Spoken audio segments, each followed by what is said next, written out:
think we're recording. Okay, this is Ceil and Clement, and an interview with Bob and Marge Yohe. Okay, I'm Marge, Yohe, my husband Bob. So, we want to hear some stories. You gotta start us on something. Well, you've talked a lot about your grandparents. Yeah, my grandparents, my grandfather came out here in 1906 to Homestead, and I should have brought that letter along, shouldn't have I? Showed you once. He wrote some notes about when he had gotten here, found the quarter section in southwest part of what would become Adams County, and in what later became Holden Township, named for him. Anyway, he wondered what to do, wondering on paper what to do, what he was going to do. He couldn't call up the experiment station or any place to get any help as to what to plant or what to do, how to cut, what hay to cut, and so on. But he did unload his breaking plow. Thought that was the first probably plow ever set on the prairie out here, and he made it. I don't know how, but he made it. Where did he come from? Southern Minnesota. I'm not sure of the name of the town. And thought, free land, if I can make it. I know he said in his letter, if the good Lord helps me and I make it, or I'll starve, and it looks more like I might starve than make it. So, but he made it. Did he talk about some of the tough times? No, I didn't. No, I didn't. I grew up in the house that he built. He came in 1909, or 1906 rather, and built a house in 1916, 10 years later there to, and the house was, according to my mother, an awful lot like the house he had come from in southern Minnesota. But he built that house and lived there, married my grandmother, who also homesteaded a quarter, not connecting his, but close, and so they lived there for, I guess I don't know how many years. I had 3 daughters, one of which was my mother. And, Where did he live before he built the house in 1916? they had a homestead shack. Got a drawing of that at home. Should have brought that along for you to look at. The drawing I have that my cousin made of my mother's description of it is a combination of the 2 shacks, my grandmother's homestead shack and my grandfather's homestead shack, that they put together for their house. So they were both homesteaders? They were both homesteaders. And I own the quarter that my grandmother had. And I think she came by She from came by Dickinson to Haley. And then they got a land locator because they didn't know what quarters were taken and what weren't. Uh-huh. And how come she got that quarter, I don't know. But I think a lot of the people, if they could homestead next to a river, give them water for their stock. But her homestead wasn't next to your grandfather? No. Okay. No. but not far. Uh-huh. It's not far away, I suppose and it's half mile between them. probably another quarter of land in between them somewhere. There's there. How did they meet? Out here, as far as I know, after they got out here.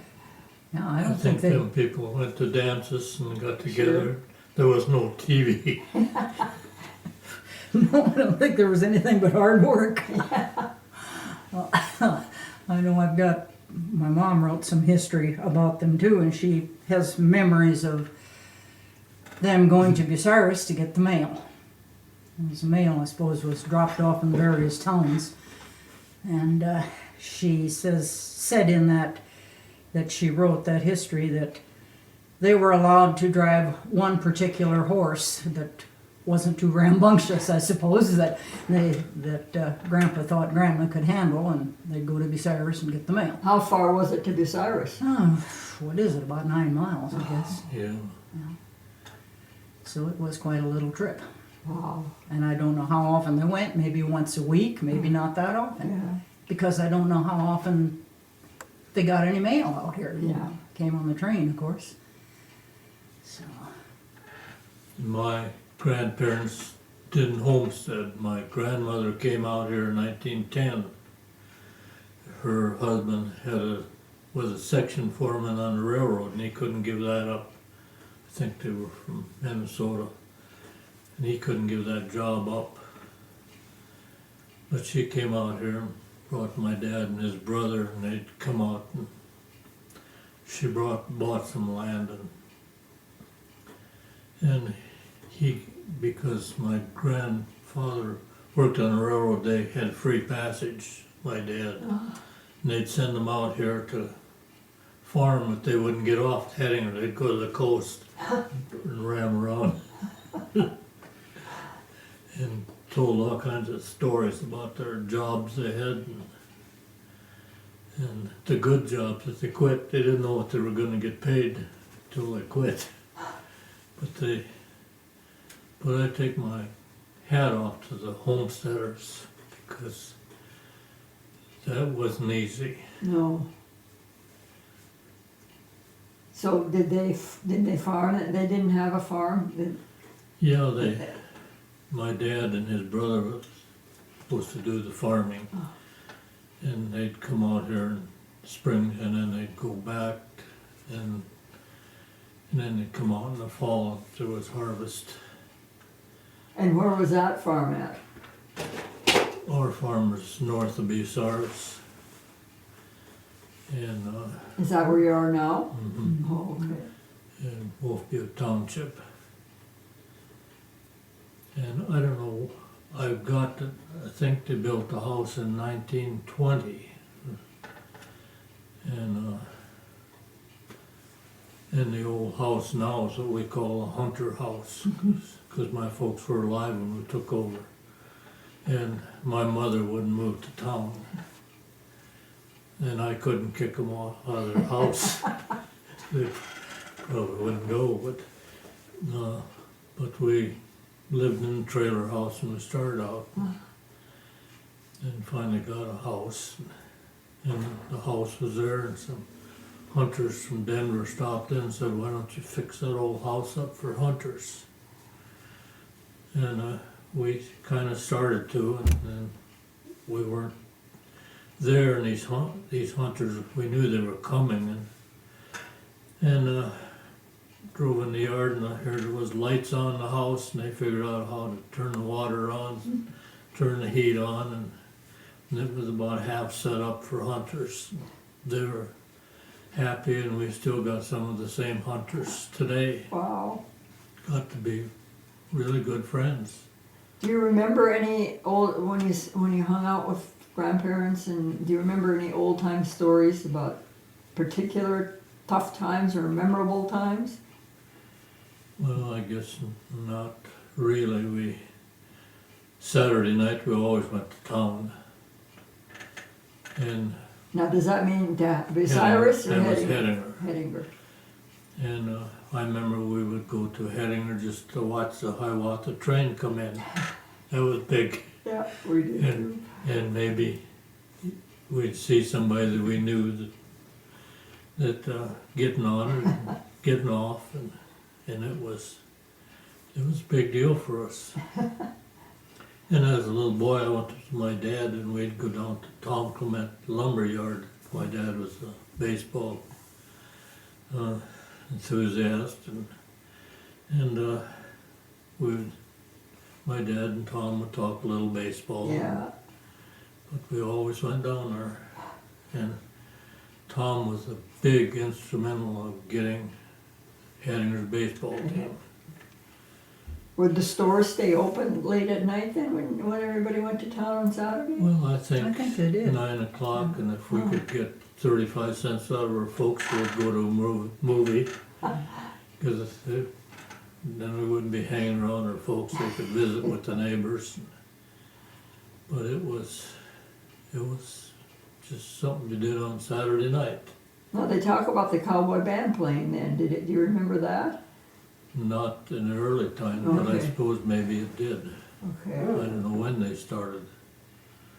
That would have been later, more in the 50s probably. Oh, okay. But the cowboy band was a big part of Hettinger. And they used to march in every parade. Yeah. They were in the parade this year, but I don't blame them for not We're marching. old. That's right.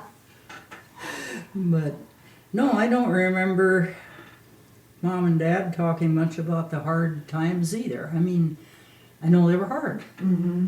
but I guess what good does it do to talk about them? Well, they make good stories. Yeah.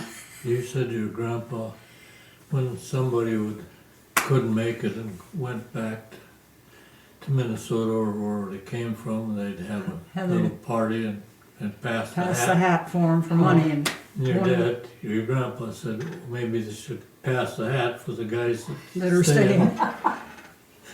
Probably need a horse. But they, no, and I think Grandpa was one of the, he was always after motorized anything as soon as he could. He owned a car probably as early as anybody out here did and so on. And along with it, whenever anybody needed to go to a doctor or anything anywhere, Grandpa was there.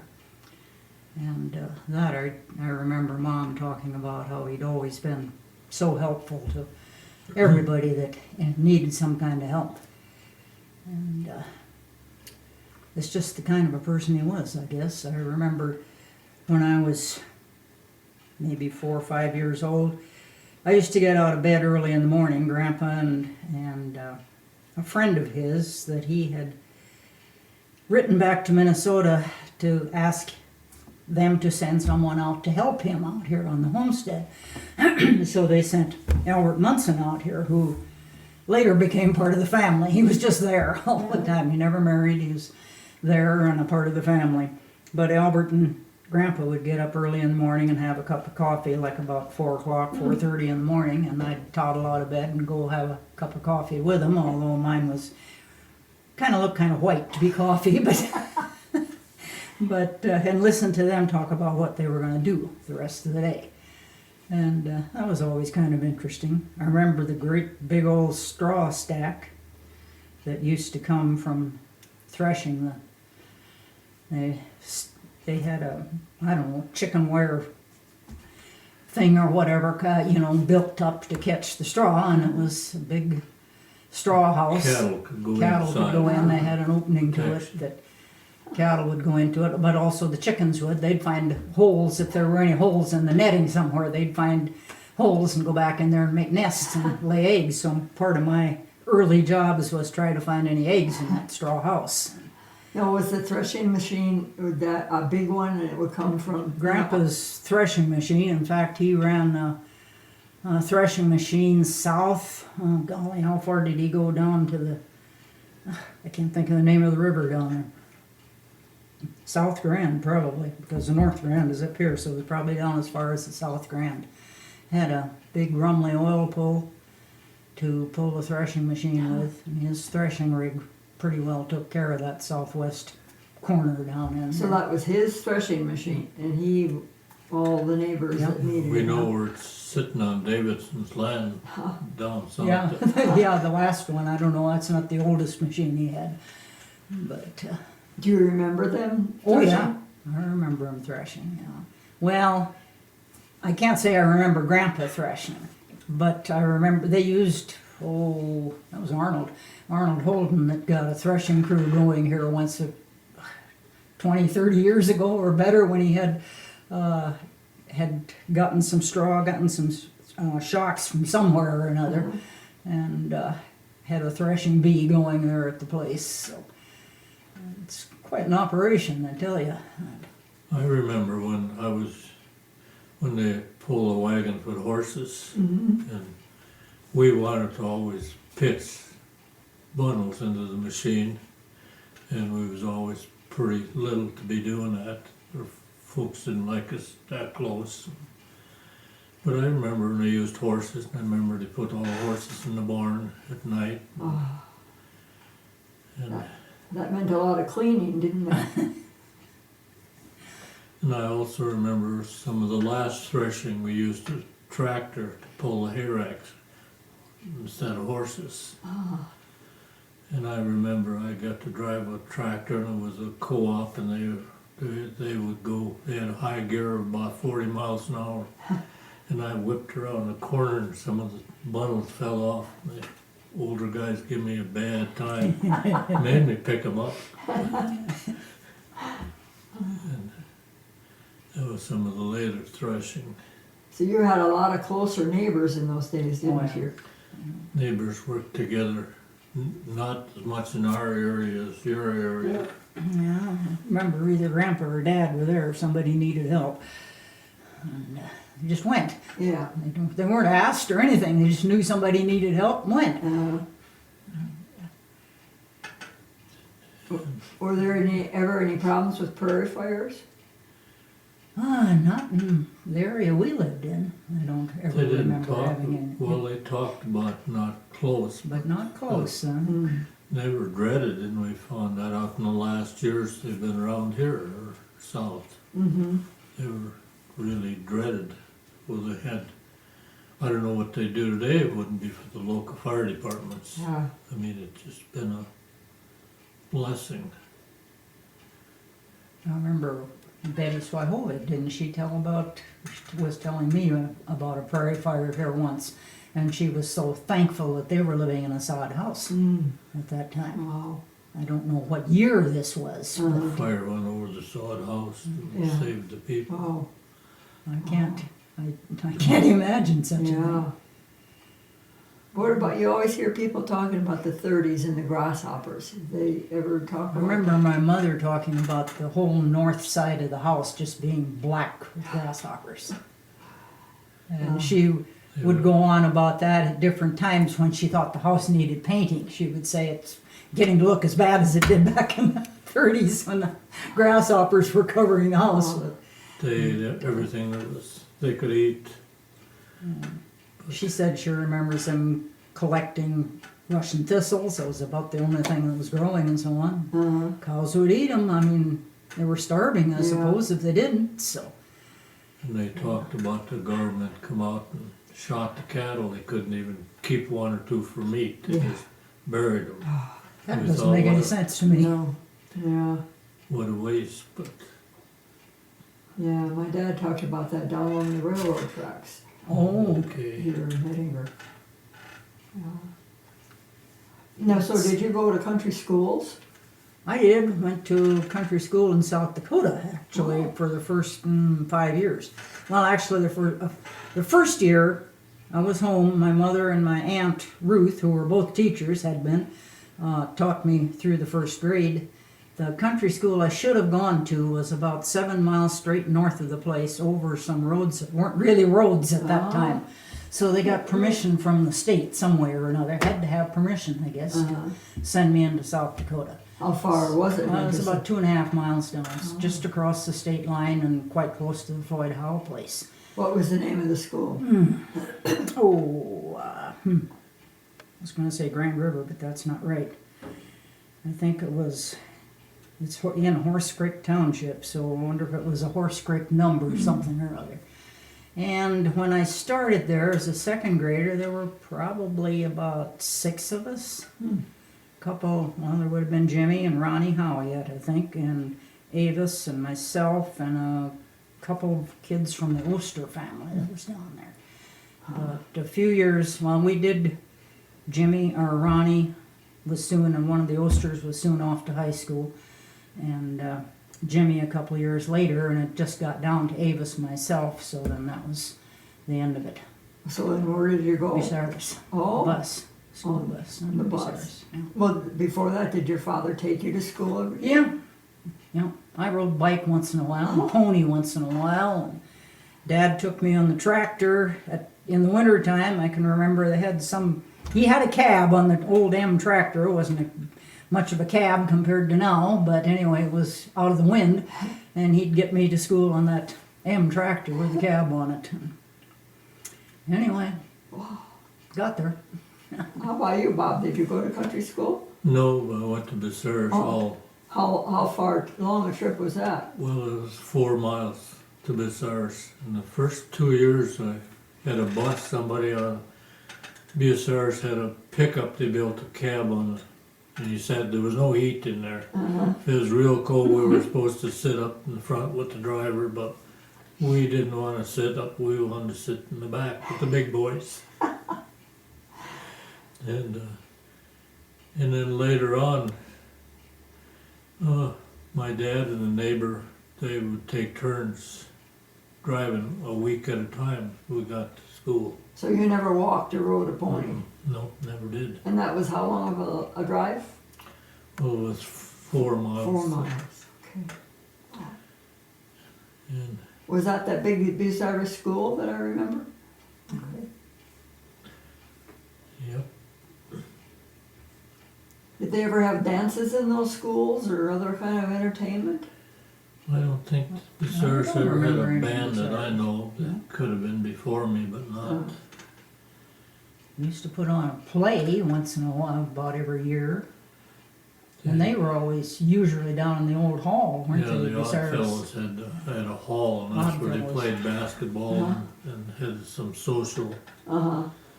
events like turkey jamborees and stuff. That was in the Oddfellows hall till it burnt down.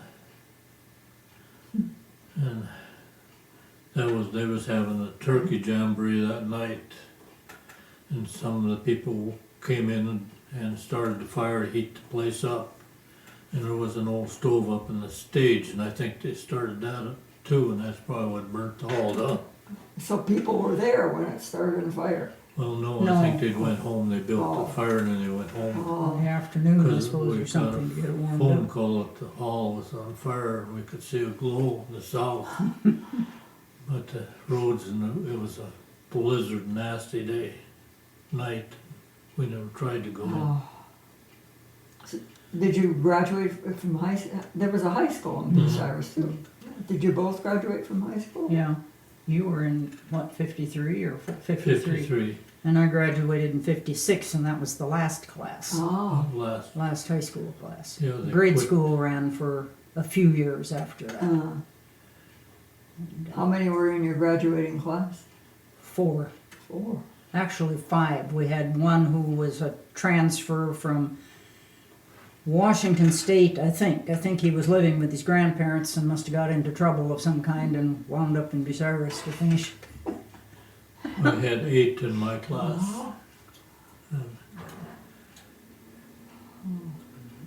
And how many teachers would have been in high school? 2, I think, when I I think graduated. 2, yeah, Oh. I think so. Did you have a basketball team? Oh, yes. And did Yeah, you you travel did. to other places? Locally, we'd play like Haynes and Reeder and Scranton and And they'd play Played back twice. at Bucyrus. You'd play each team twice. You know, Oh. you'd play at their gym, and then they'd play at your gym. I think Marmouth was probably the furthest we went. Did you ever travel by train to play these places? No, but I can remember that when some of the people would get on the train in Bucyrus and go to Hettinger, Mm-hmm. and my folks said, you stay away from the water tower and you stay away from the trains. And I remember we went down to the railroad, there was an engineer. There was an engineer and engineers there, and they asked him to come up and look in the cab of the engine. And I wouldn't do it because my folks told me, you stay away from that train. Well, why did they want you staying away from the water tower? Well, they leaked, it dripped water all the time. I thought you'd try climbing it. And, well, we crawled on all Sure. over. I think the barn on my place, our place was one of the livery stables in Bucyrus, and I understand there was 4 or 5 livery stables at one time. Mm-hmm. And I think they said this one was just north of the church, so it was probably, maybe the church had one. I don't know. But there was a livery stable there when I was in the 1st grade. And we used to go down there and crawl around, and they were tearing it down. And So there were no country schools out your way? Everybody There came was. to town? Oh, there was, Walt Butte had some schools, but we'd started Bucyrus. mm. And of course, the roads were better. And yeah, there's still a schoolhouse over by Nestor's. Hasn't been used for years, but it's still standing there. On the original location? And there was one up there, a little bit west of Market Guards, they moved it, moved it in, and it used to sit in a farmyard for years. And, and I think they had another one, cause you said you could've Yeah, that was, I don't know where that was at. Wolfview Schools when you first, I think it was up, it was quite a ways north. okay. Still in Wolf Butte Township evidently, because it was Wolf Butte, but, And there was a church at Wolfview too. Yes, yeah, still is. Mhm. But it's not active. No, no, no. Yeah, when Pastor Rolfson was here, did you ever know him? I've heard the name. Yeah, he was here for quite a few years, and when he was here, he had 4 churches, and I think he served every one of them every Sunday.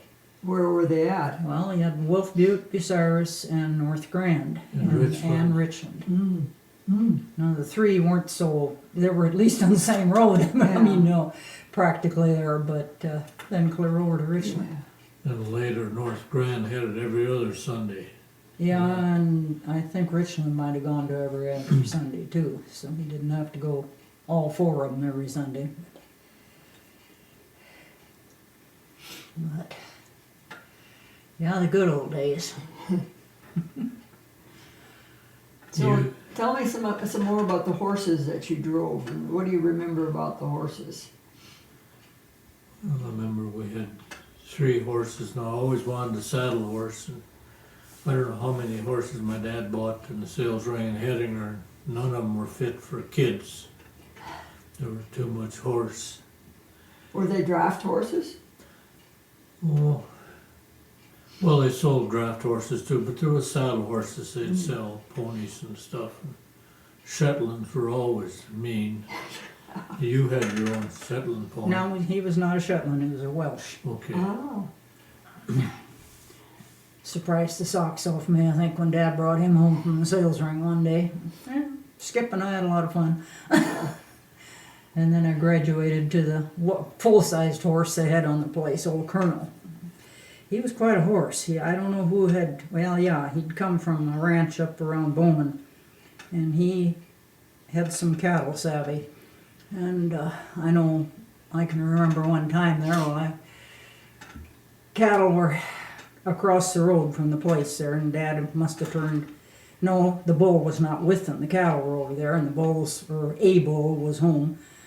And Dad had told Albert, who was living with us at the time, if that bull crossed over, you had to go through 2 fences, but he did, and got in the pasture on the other side, that Albert was to saddle Colonel for me, and I was to go get him out of there. And all Dad's instructions were, Colonel will know what to do, you hang on. He was right, hang on. You did. I did. Took Colonel in there, and Albert manned the gates and showed Colonel who we wanted out of there, and both hands on the saddle horn, and I managed to stay in the saddle. Like I said, I don't know who had trained that horse, but he knew his business. Oh, wow. And, What did he look like? he was white. He was a pretty good-sized horse, big horse. Uh-huh.